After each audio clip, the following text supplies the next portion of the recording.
Estamos de volta aí na aula 4, parte final, Latino. Nesse bloco nós vamos falar sobre os prazos processuais. No próximo bloco vamos entrar nos exercícios aí. Solta na tela, Latino, prazos processuais.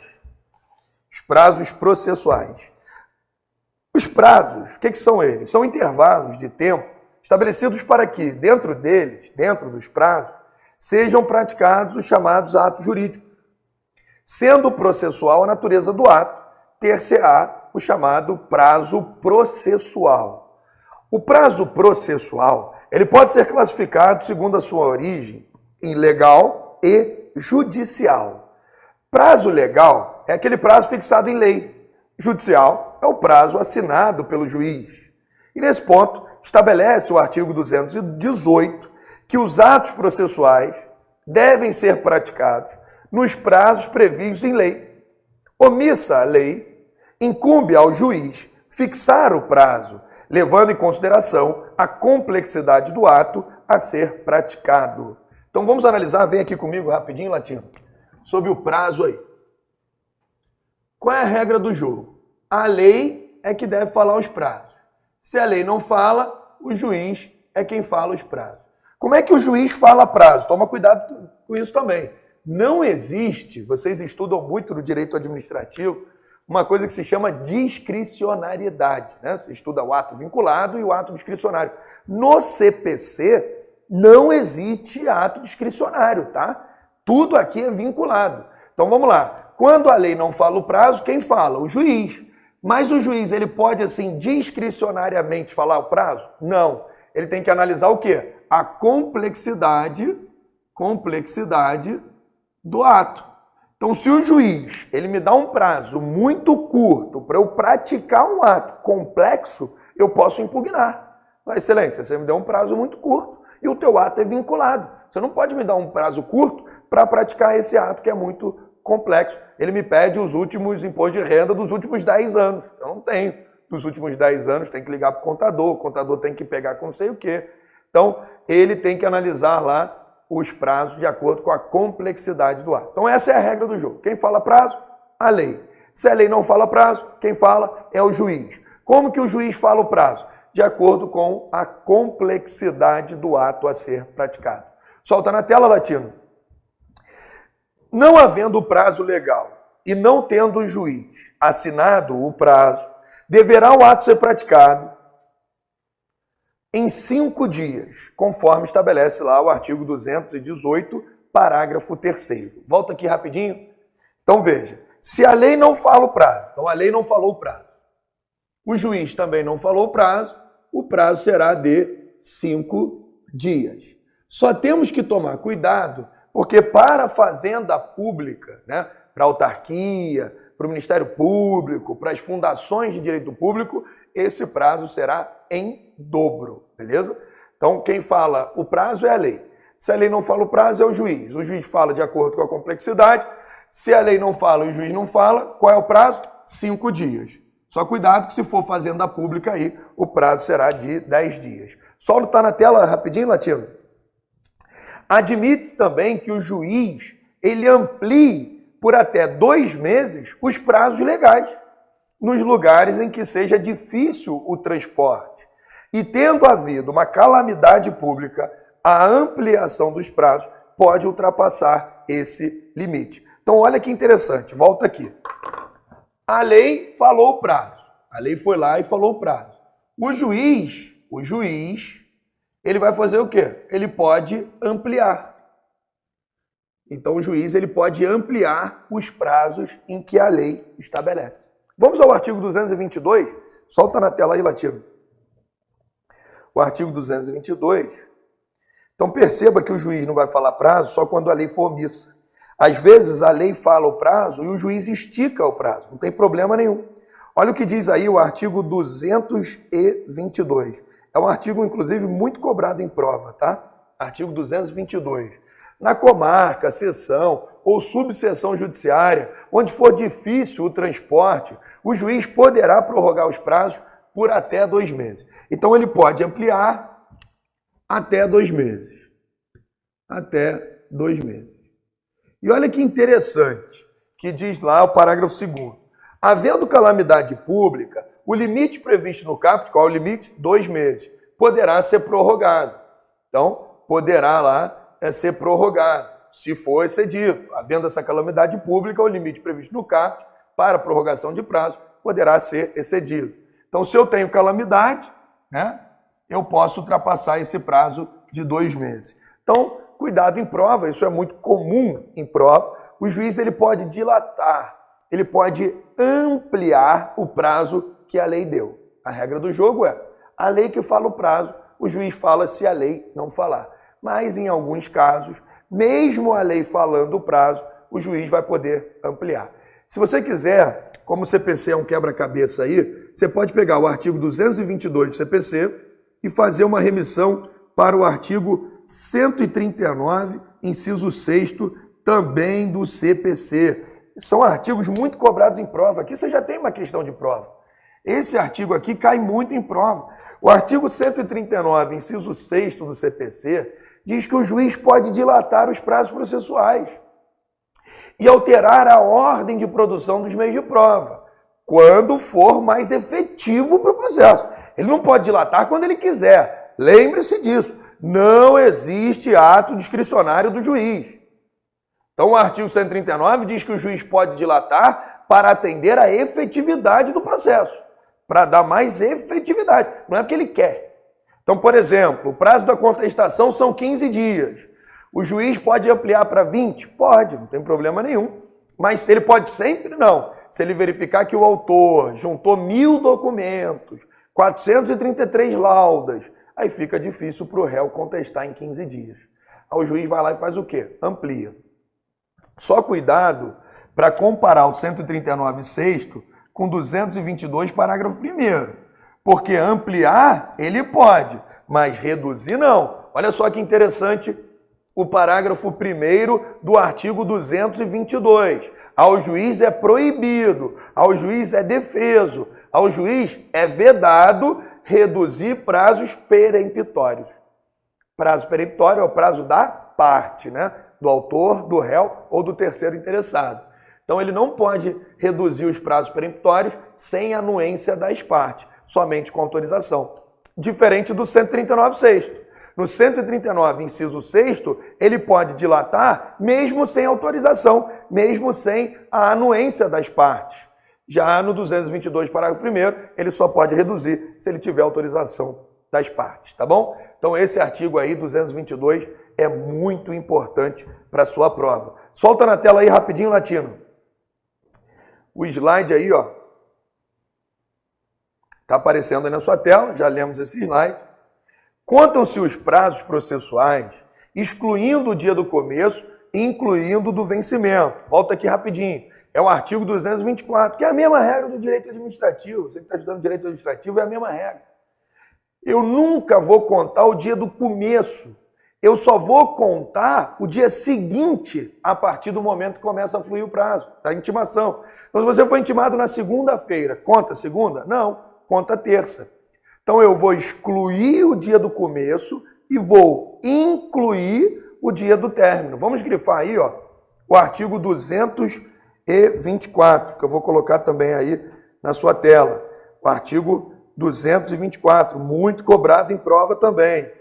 E são questões chatas, hein? Quando cai o 224, você tem que desenhar o calendário em prova. Volta aqui comigo, rapidinho, Latino. Sempre quando cair uma questão de prazo, nós temos que fazer um mini calendário lá na prova, senão nós vamos errar, não tem jeito. Então eu tenho que fazer o calendário, senão eu erro. Então eu tenho que botar lá domingo, segunda, terça, quarta, quinta, sexta, sábado. Então foi intimado no dia 8, quarta-feira. O que eu faço? Eu conto 9, eu não conto dia 8.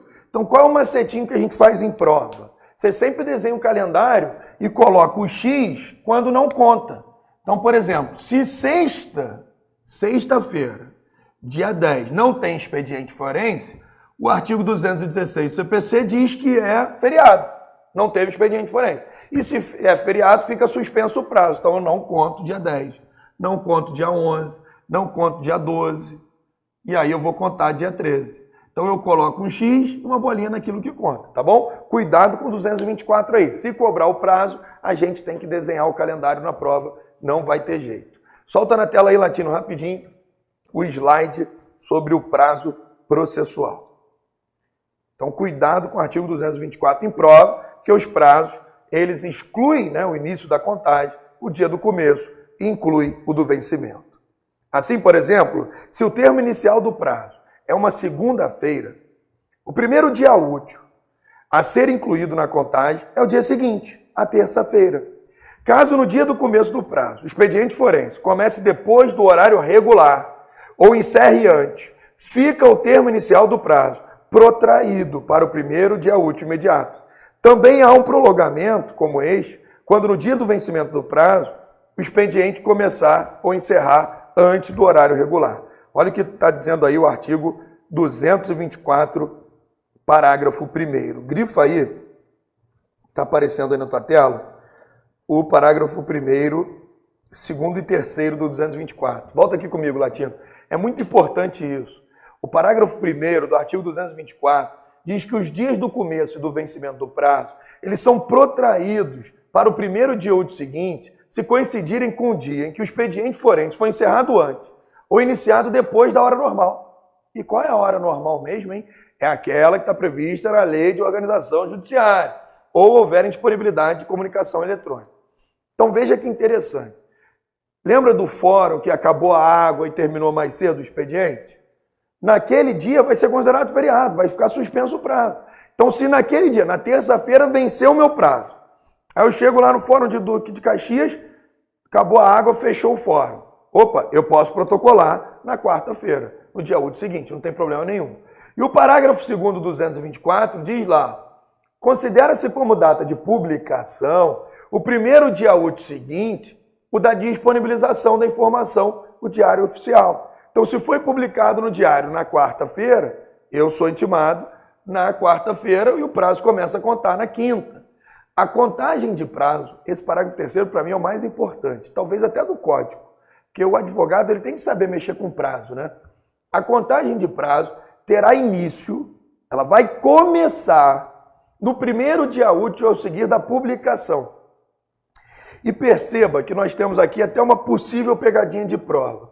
Uma coisa vai ser disponibilização e outra coisa vai ser a publicação. Porque a gente tem um diário oficial do Estado do Rio de Janeiro. Todos os fóruns têm que mandar para publicação. Então, eles vão primeiro disponibilizar.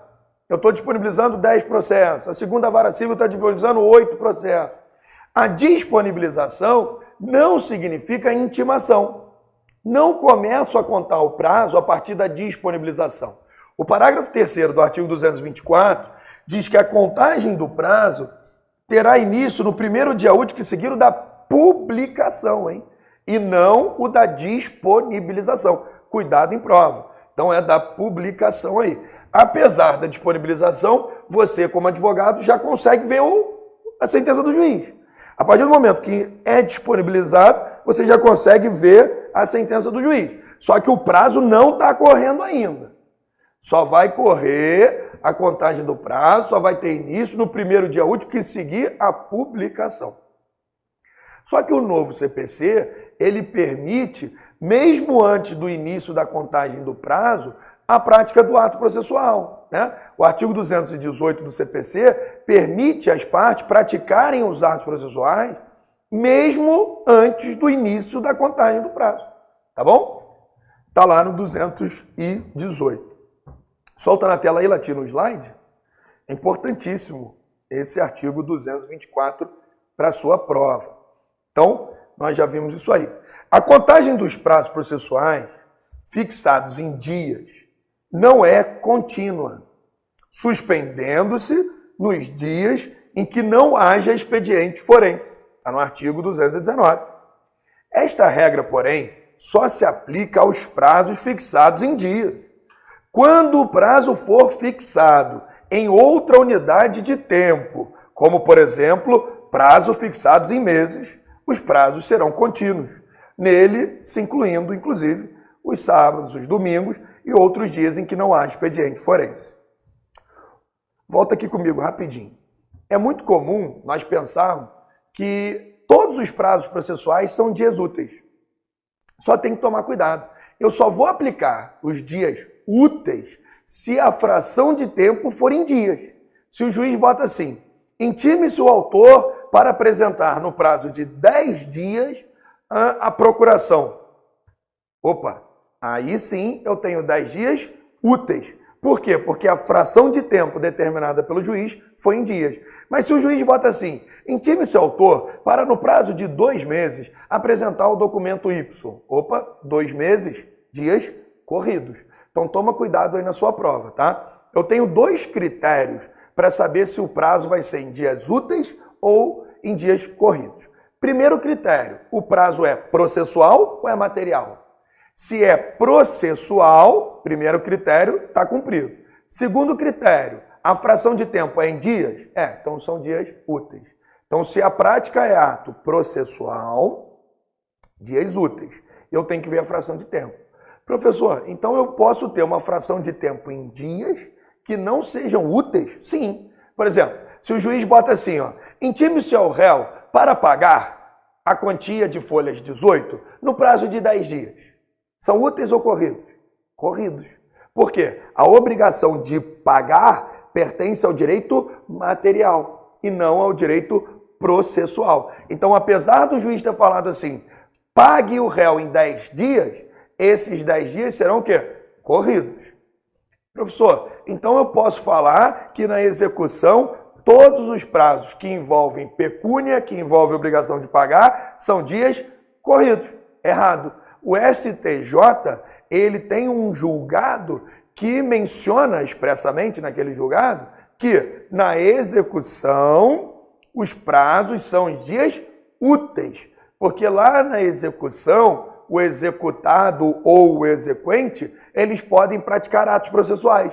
Por exemplo, o executado pode impugnar o valor e a impugnação é um ato processual, tá bom? Agora, se o valor já se tornou incontroverso, o exequente falou, ele me deve 100 mil.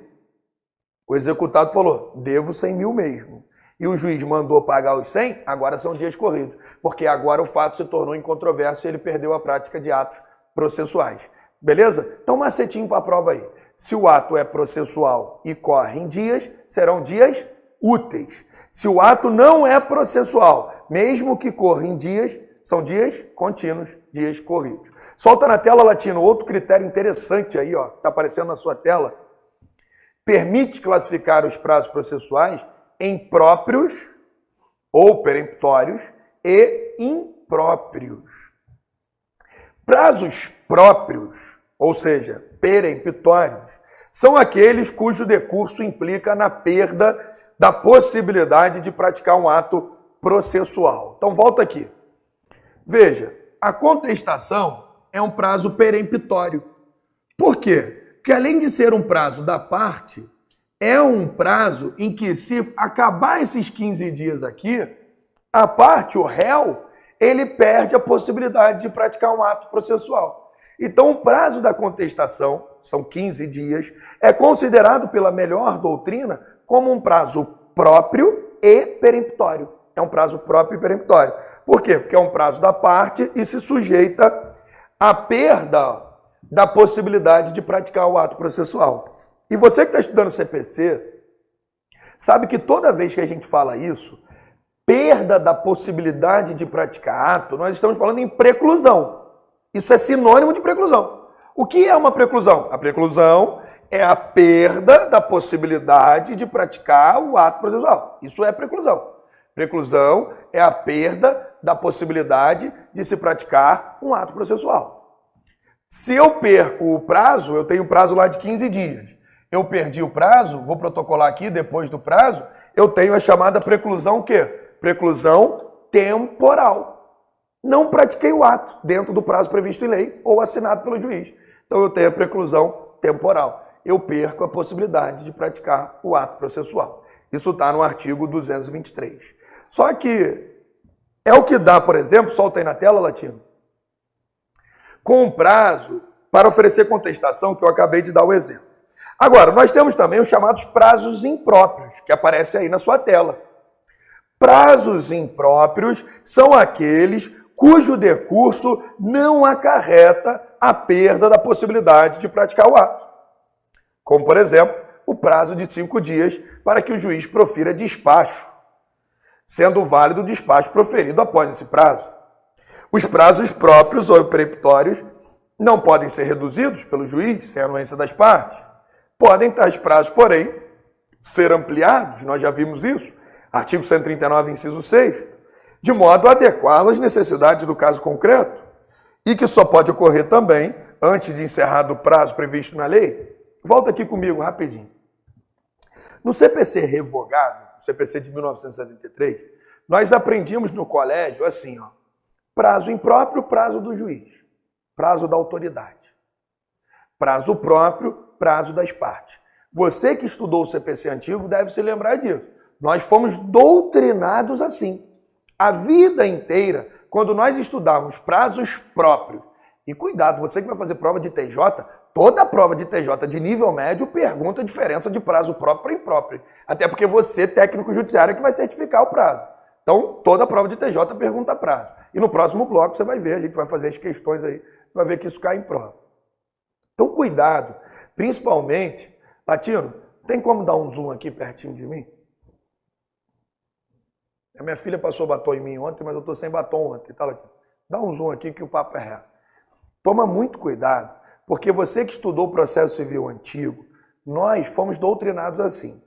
Prazo próprio, prazo das partes. Prazo impróprio, prazo das autoridades. Isso acabou. No novo CPC, eu não posso falar isso.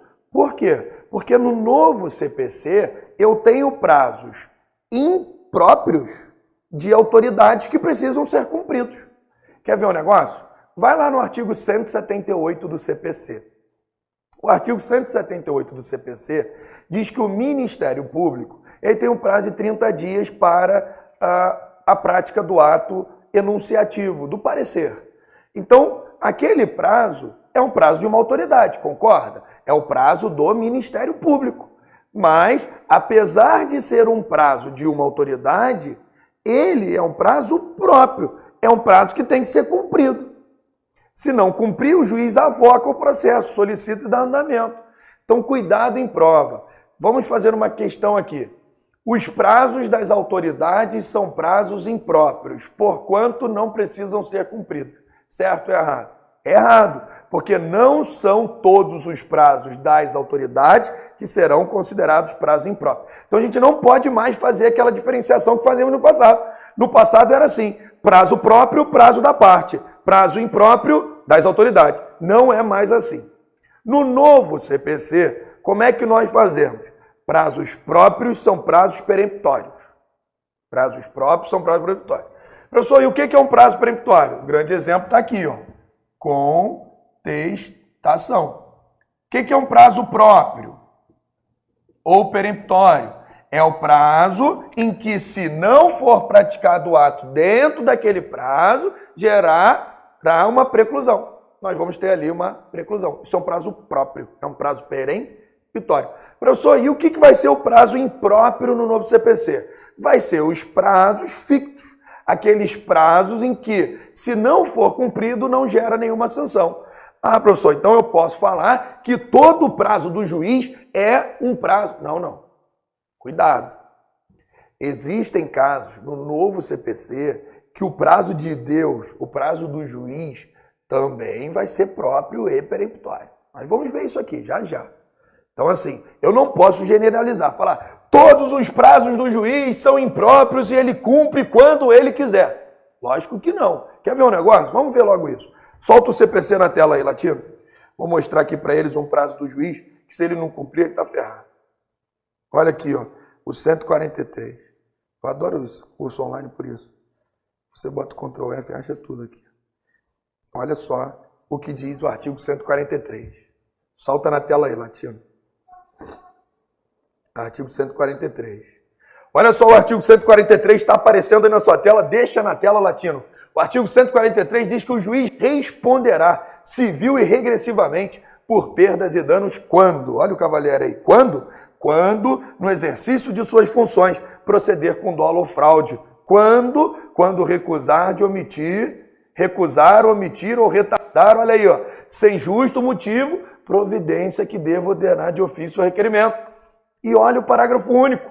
As hipóteses previstas no inciso 2º somente serão verificadas depois que a parte requerer o juiz e que determine a providência se o requerimento não for apreciado em 10 dias. Volta comigo, Latino. O 143, ó, é o quê? Ele é próprio. Apesar de ser do juiz, é um prazo próprio. Porque se o juiz não cumprir, ele vai responder civil e regressivamente. Veja, tem uma sanção para o juiz. Se ele não responder, dentro do prazo de 10 dias a contar da segunda petição, se ele não responder o requerimento, ele vai sofrer as sanções na esfera civil e também perdas e danos. Veja, não são todos os prazos do juiz que são prazos impróprios. Professor, mas eu posso falar que 90%, né? 90% dos prazos do juiz são prazos impróprios. Beleza, sim, tá certo. 90%. A maioria dos prazos do juiz não serve para nada. Quer ver o negócio? Vamos ao artigo 226 do CPC. Isso aqui não serve para porcaria nenhuma. Eu até não sei por que colocaram isso aqui no CPC. Desculpem um palavrão, mas isso aqui está aqui, mas não sei por quê. Ninguém nem sabe por que colocaram esse artigo aqui. Porque o artigo 226 diz: o juiz proferirá na Alemanha despacho no prazo de 5 dias. Na Inglaterra ele dá uma decisão em 10 dias e na Bélgica, que não tem muitas ações, ele dá a sentença em 30 dias. Volta aqui comigo. Mas isso é possível no Brasil? Óbvio que não. É lógico que não. Como é que o juiz vai dar uma sentença? Aqui, ó, Latino, tá aparecendo aí. Como é que o juiz vai dar uma sentença em 30 dias? Quase impossível. A não ser que seja uma sentença de improcedência liminar do pedido. Aquela em que o autor entra na justiça, né? E está fazendo um pedido contrário a uma súmula e o juiz dá logo uma sentença. Aí não dá nem 30 dias, dá em 3 dias.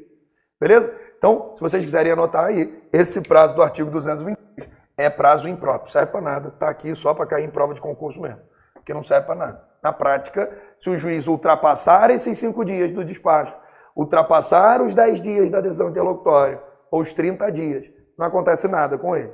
O código ainda fala, juiz, se você for exceder, você tem que justificar. Mas não tem nenhuma sanção, tá? É isso que eu quero te mostrar, se o juiz ultrapassar esses prazos aqui do artigo 226. Solta na tela aí, Latino. Agora, é bonito de se ler, né?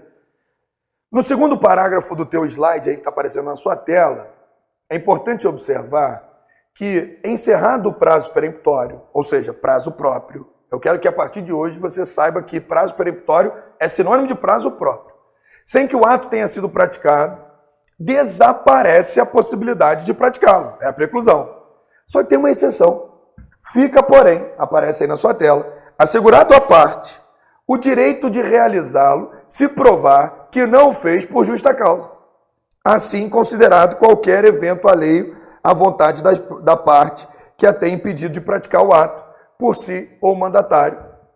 Verificada a justa causa, incumbe ao juiz assinar à parte o prazo que validamente o pratique. Vamos dar uma olhadinha no 223, que é a chamada justa causa. Provavelmente você já grifou isso aí, o 223.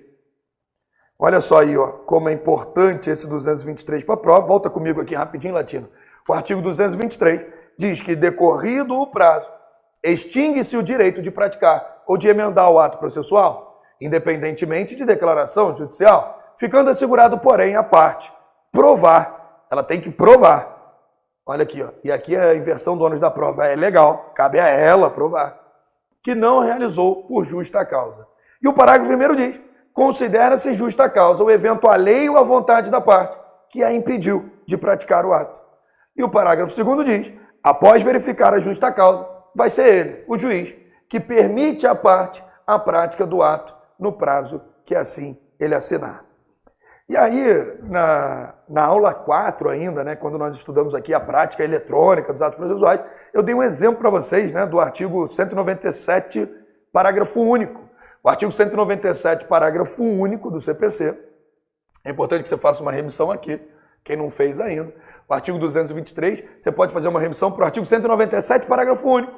E o artigo 197, parágrafo único do CPC, diz lá da prática eletrônica dos atos processuais. Se o sistema estiver inoperante, né? Você quer praticar lá um ato processual eletrônico e o sistema está fora do ar. Se o sistema está inoperante, o parágrafo único do 197 considera aquilo como justa causa, tá bom? É um exemplo aí de justa causa.